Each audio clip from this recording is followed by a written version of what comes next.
Good afternoon. It's time for a little pop-up show, a celebration. Ding dong, the witch is dead. Yes, it's time again for Buddy Martin. Call him up and tell him what you're thinking. But be kind because he's doing the best he can. Better, stronger, faster.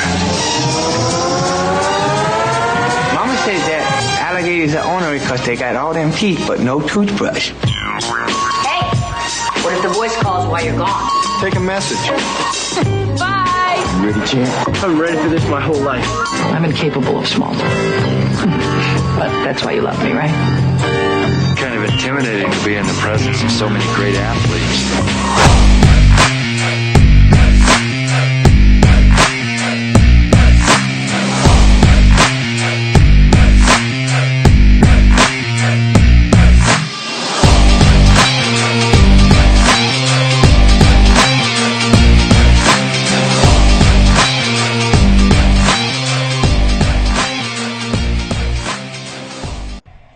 Good afternoon and welcome to a pop-up show this Saturday after Florida defeats Florida State 41-14. Buddy Martin along with the Iron Duke Franz Beard, and I have a little sign up that says breaking news, ding dong, the witch is dead. The streaks are over. The Gators have reclaimed Ron Zook Field in Tallahassee. And a big win. Joining me is my broadcast partner, Franz Beard, the Iron Duke, who watched it along with myself and many of you. And welcome to the program. I see you're glomming onto your fast. Get your cups ready to go. And we're going to have, let me just do this right now, Franz.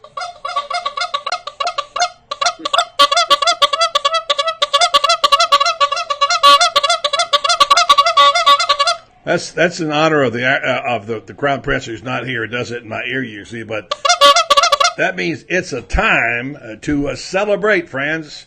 Gators are back on it. 9 wins, possibly 10. What a day, huh? Absolutely. A startling contrast of a well-coached team. And, you know, we haven't always been able to say that about the Gators. But one thing we've been able to say is they have made consistent progress toward being a well-coached team. To the point that in the last 3 games, I think they've proven they're a very well-coached football team. And they showed it today. Absolutely brilliant football game. Talk about really having this game figured out. Florida was a step ahead of FSU in every category the entire ball game. Yeah, and we can go over some of those plays and break down some of the numbers, but the big number is 9. Now that means they'll be a top 10 team. They'll be in a New Year's Day Bowl. I haven't figured that out yet. We'll talk about some projections and make some comments about that. We'll have to figure out also what is going to be this Final Four, because that's still up in the air. And our friend Urban Meyer, yes, I say our friend because he's my friend and he's Franz's friend. By the way, I exchanged texts with Urban this morning before the game. I won't tell you what they said, but nonetheless, happy for Urban, happy for the Buckeye program, which I do follow, and I know you feel like I do. We wish Urban nothing but the best, Franz. Oh, absolutely. And you know, I have to chuckle at the folks who are saying, "Oh, Urban's going to be retiring after this because boy, Michigan's going to get him." Folks, Urban Meyer has never lost a game at Ohio State when he was the underdog, and guess what he was today? He was the underdog, and obviously wins the ball game and keeps that streak alive. One of the bets of the year, if you were a gambling man, was to take that 4.5 points. Wow, that would have been. And by the way, the gamblers knew something about FSU because the line kept going up, up, up. And I tweeted this morning, somebody knows something, especially the guys in Vegas, because the line went from 3.5 to 8. Franz, we talked about it on the program the other day. This team, obviously, they knew that this team. By the way, just a word about Florida State, Willie Taggart. That's one of the worst looking football teams I've seen in a long time. I mean, poorly coached. They can't line up right. They can't get the right players on the field. They can't count to 11, apparently.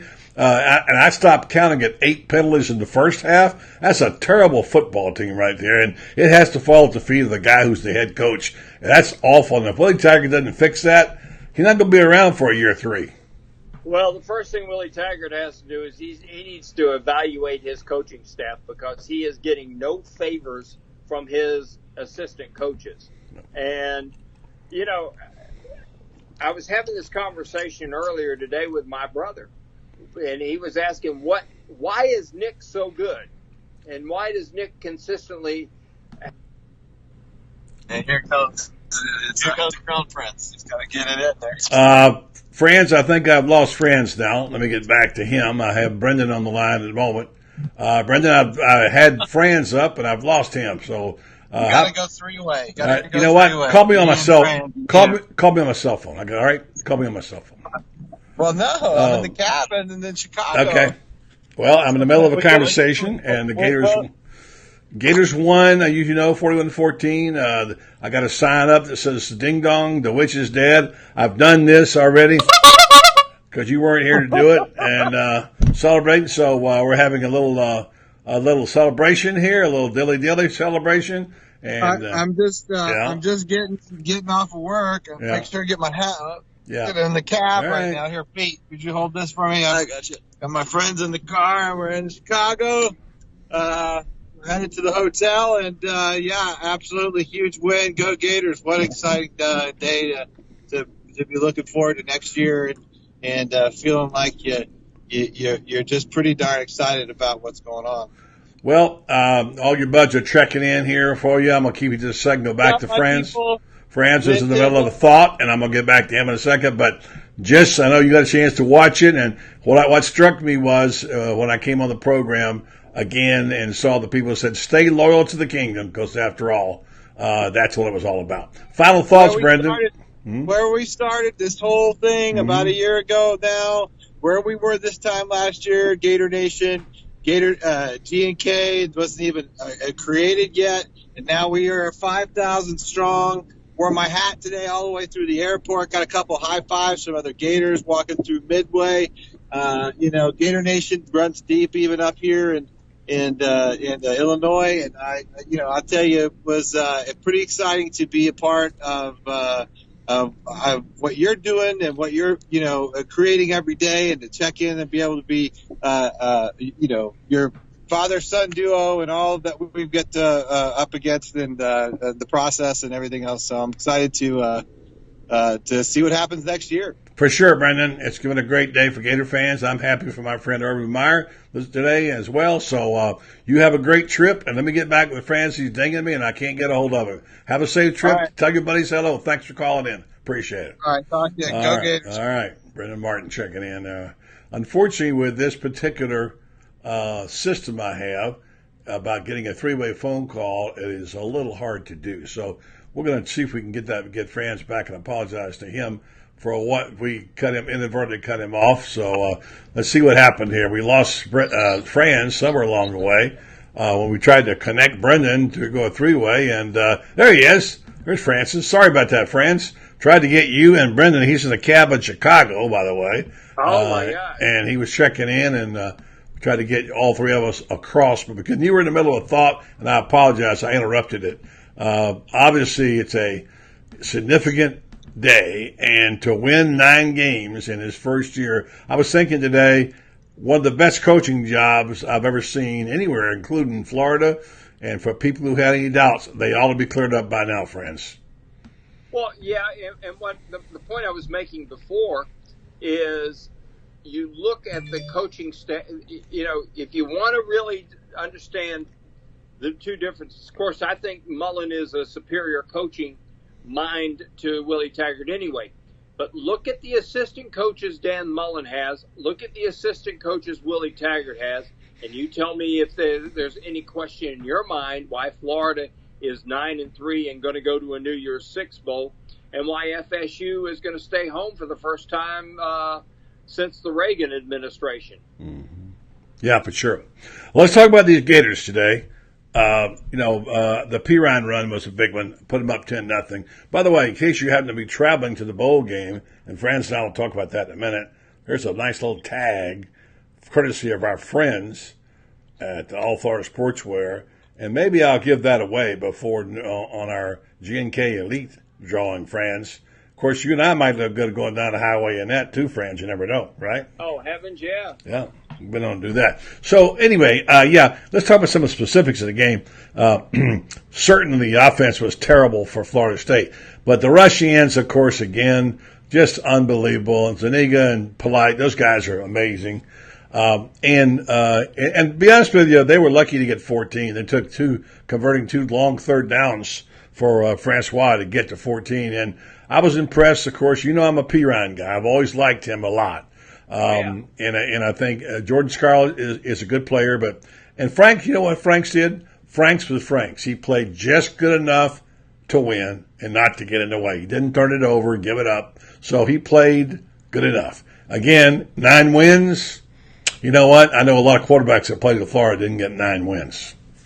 Well, here's something I'll tell you also to look at with Franks. And I made this comment talking to somebody else not even 30 minutes ago. Typically, Mullen gets a guy and gets him for a redshirt year in which he learns his offense. And then, secondly, the second year, he gets the guy and he's in the game some and getting some time duty. And by the time he's a third-year sophomore, that's when he knows the offense and really plays. This is a guy that's been with Dan Mullen, the equivalent, what should be, let's say, a redshirt year. Yeah. You know? Yeah. And look what he's done. 23 touchdown passes. That's the most of any Gator since Tim Tebow threw 32, I believe it was, in 2008. Yet he's a terrible quarterback. He threw in 2009. Yeah. And he now has the most yards of any quarterback since Tebow in 2009. Yeah. Well, he does make you nervous. There's no question about it. All he do with the ball when he drops back. But some good play call on the little short pass down the goal line where where was it Grimes that hit in there? Whoever or who was it that hit in the like a little? It looked like an old single wing. Josh Hammond hiding right behind. Yeah. Josh Hammond. Yeah, and that was a short pass. That was a brilliant formation and call by Mullen. I'm just super impressed with what we saw out of Franks today. It shows his growth and his maturity. Makes good plays. Didn't have anything close to an interception. Didn't fumble the football. When you take care of the football and you use your weapons and spread the ball around, which is what he did, you win ball games, and that's what happened today. I wouldn't say it was a brilliant offensive game by the Gators, but it was a really good one, and hard to disagree with what the Gators did today. And of course, picking up 5 sacks, and my gosh, 5 sacks, a couple of turnovers. You got a punter that averages 50 yards a punt in Tommy Townsend today. Your field goal kicker, is 7 touchbacks in eight attempts. Yeah. 2 for 2 on his field goals. Hits all of his extra points. If you're looking for something to complain about, you're going to have a hard time complaining today. Well, I was just going to say it's funny. I'm sitting there looking at the TV and seeing things happen, thinking Florida's not playing very good, and yet they're up 21-7, and I think they're just not playing as good as they could. It seemed like, But then you get those plays like Piran's 74-yard run, breaking off one like that. That's huge, and that defense only needs a little breathing room. Like when they got up 10-0, you kind of thought they had it in the bag.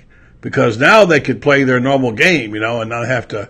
They could. I would have preferred that Mullen maybe ran the ball a little more when he came back out, but and he started putting it up. And sometimes when Felipe gets the ball in his hands, he does weird things with it. But like you said, you can't really fault the guy. He's played brilliantly, and we got a lot more out of him than anybody expected.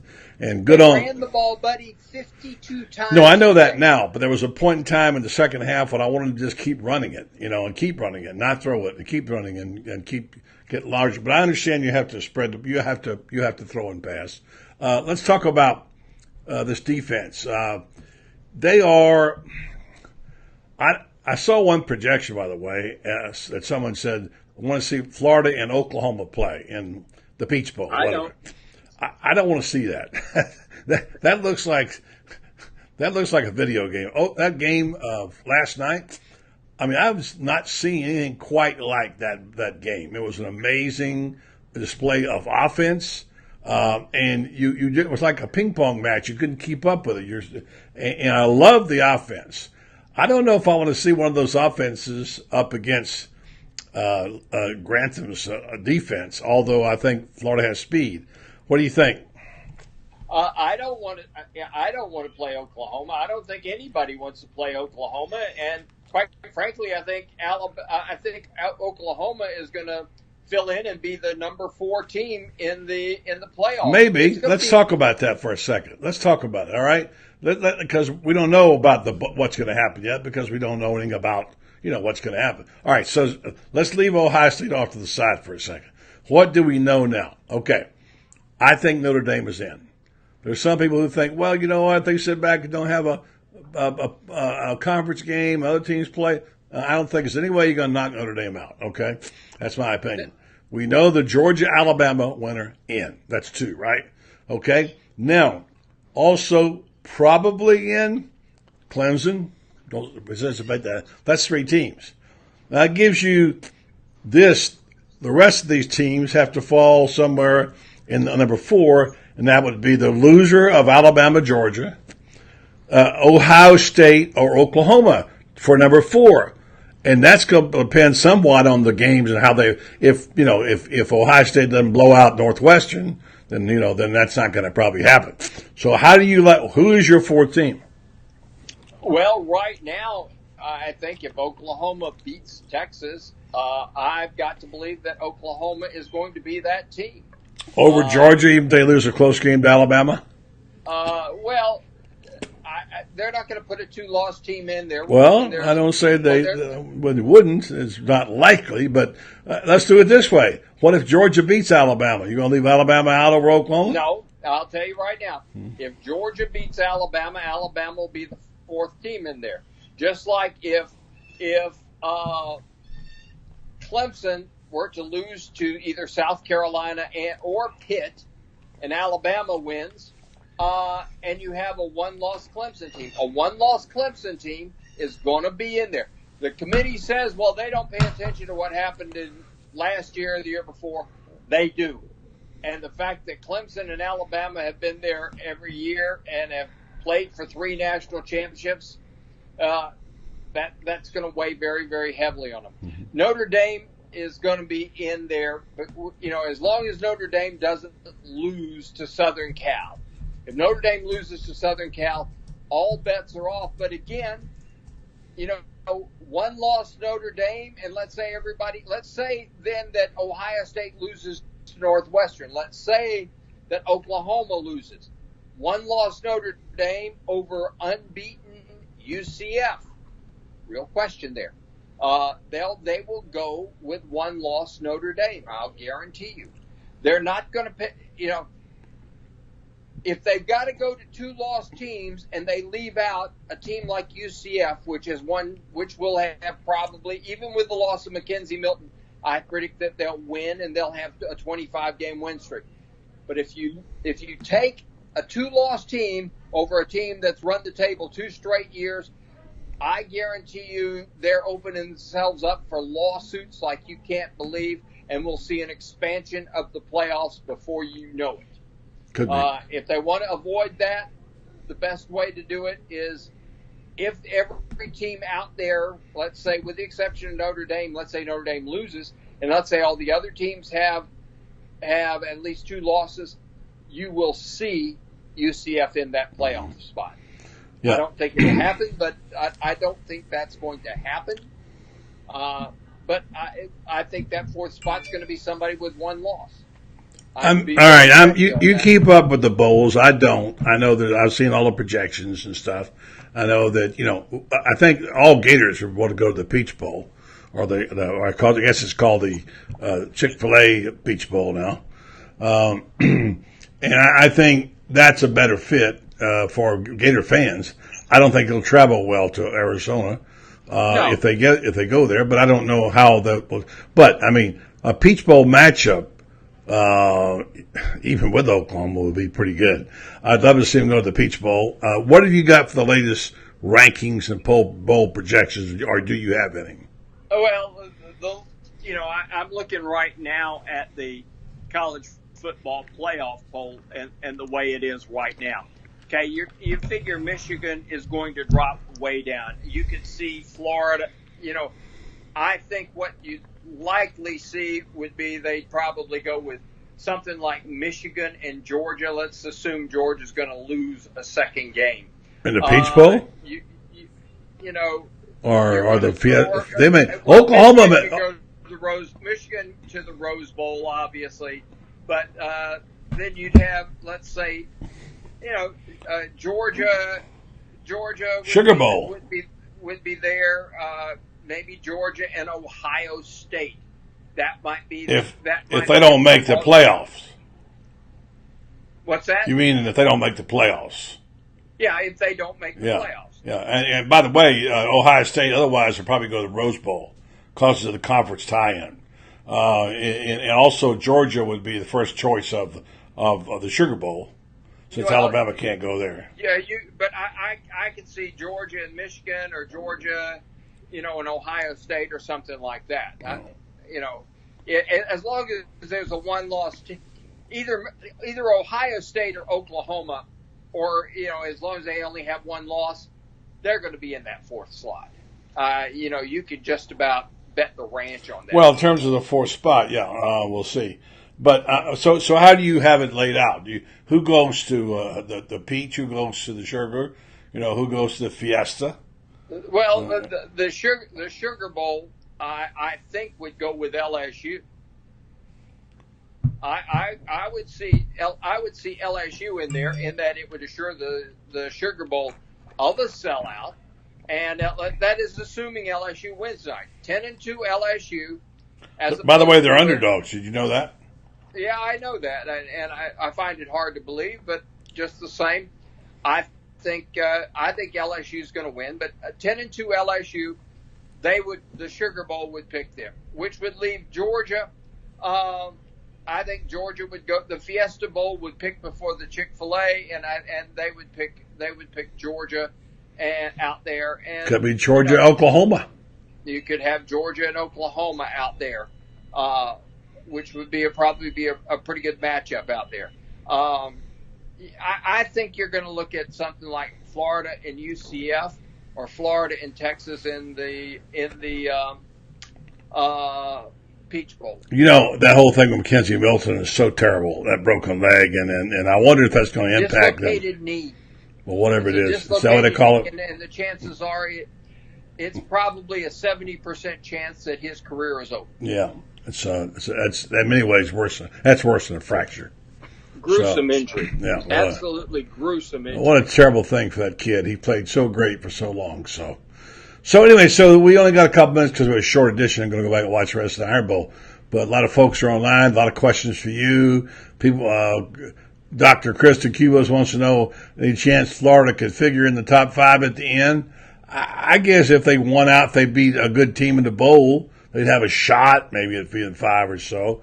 But that's not likely. I mean, there are going to be other teams are going to lose games in the top 10. Florida's going to go up to 9th or 8th, right? I think they'll be probably 9th when the polls come out this time.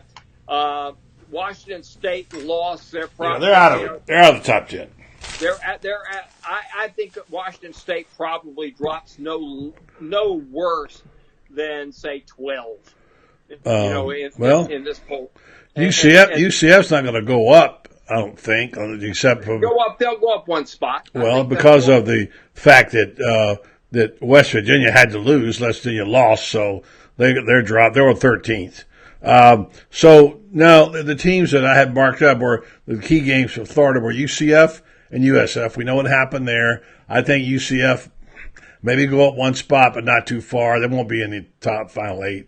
I think we know that Georgia's definitely going to get maybe a step up because of their big win over Tech, crushed them. Michigan drops. because of the big loss to Oklahoma, to Ohio State. Alabama, I don't know what that score is right now, but if Alabama struggles at Auburn, I think they'll be safe unless they still got a game to go, obviously, in the championship game. LSU is a mystery team. They're probably too high at where they are right now, and they could lose tonight to Texas A&M. Notre Dame is probably going to be just Notre Dame, and that's pretty much it. So out of that bunch, there are going to be a couple teams that fall. Florida could go up to 9th or 8th if they played a good team that was 6th or 5th and 1. I don't think there's any way they could make the top 5. They might be 7 or whatever, maybe 6. Well, you got to remember something. Where they are in the playoff poll is only affects the playoff because they don't have the playoff committee doesn't vote on a final top 25. Right, I'm talking the AP. That'll be the AP poll. That'll be the AP poll. Yeah, and it'll be interesting to see this week with the AP poll because I think what you'll see is Georgia move up to 4, Oklahoma move up to 5. If LSU wins, they move up to 6. I think Ohio State then moves up to 7. UCF moves up to 8. Florida will move up to 9. And that's just how I see it. I think they'll be 8 or 9 if they win. They got to depends who they beat and how well they play. So anyway, yeah, I mean, it was an impressive performance, but so much of it was the hand of the ineptitude of the Florida State Seminoles, who, can you believe the streak has ended? Their season is done. They didn't have a winning season. As someone pointed out, they jury-rigged last year when Jimbo left to get that Delaware game to count so they could get to a bowl. Should have been out of it last year, right?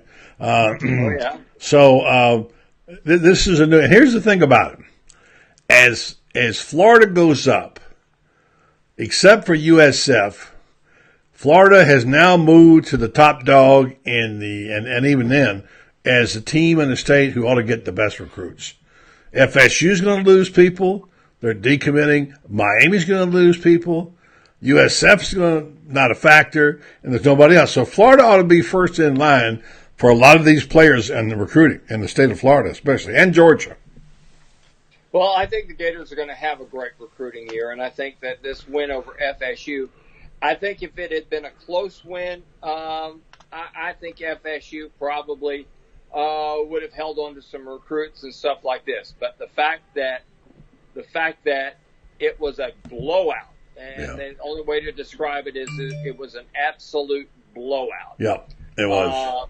I think Florida is going to really, really take a big leap in the recruiting. I just have to believe that's going to happen. Yeah. Let's wrap this thing up, Franz, with your comments about this. And Tracy DeCubas made a good point here, and if we got to stop and reflect on this day, she says it's so nice to hear from you having this discussion about bowl games compared to what we were discussing last year at this time. Because this week last year was the famous airport scene where people thought Florida would never have a decent football team again because they didn't get Chip Kelly, right? And look how things turned out, Francis. Oh, gosh. Did Florida ever come up with the right coach? And couldn't be happier with Dan Mullen. What a classy guy. And as we have seen, what a really good football coach, because what they have done is this team hasn't made spectacular progress, but they've made steady progress every single ball game. We were just talking about Felipe Franks. Felipe Franks today, you could describe his performance as workmanlike. 16 for 26, 254 yards, 3 touchdowns. Didn't fumble, didn't turn the ball over. Played a great football game. I mean, he really, really did. You could call him a game manager, but he made some plays when he had to, and he managed the game when there weren't plays to be made. That's progress. This is a guy that last year we had people saying, I hope he transfers. I really hope. Oh, yeah, there was a hate fest going on. And what do we have now? We got a quarterback, and I agree with what Greg McElroy said. Who knows how good this guy could be? Who knows how high his ceiling is going to be when he gets another full year of coaching with Dan Mullen and Brian Johnson? We could be looking at a guy who next year is, we're talking about leaving early and going into the NFL, because he certainly has an NFL arm, and the question's always been decision making. Today, he made great decisions, and look what happened. It's a good day for all Gator fans. It's time to celebrate one more, and the whole game will be decided soon, and we'll know where we're going to be going. I'm kind of wishing for selfish reasons it's Orlando or Atlanta, but we'll see. Well, it's going to be New Year's Six Bowl, and so that means that it's either going to, I feel certain it's either going to be the Peach Bowl or it's going to be the Fiasco Bowl. Well, one of those New Year's Six Bowls is on the 29th. Yeah.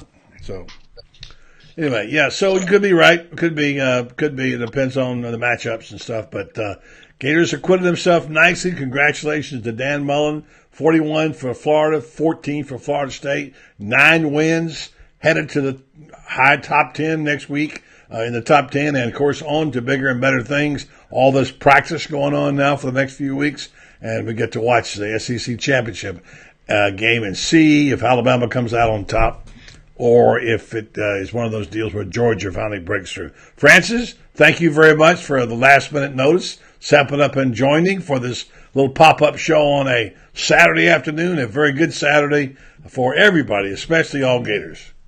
A good Saturday was had by all Gators. You got it, my friend. Take care. Take care. Thanks.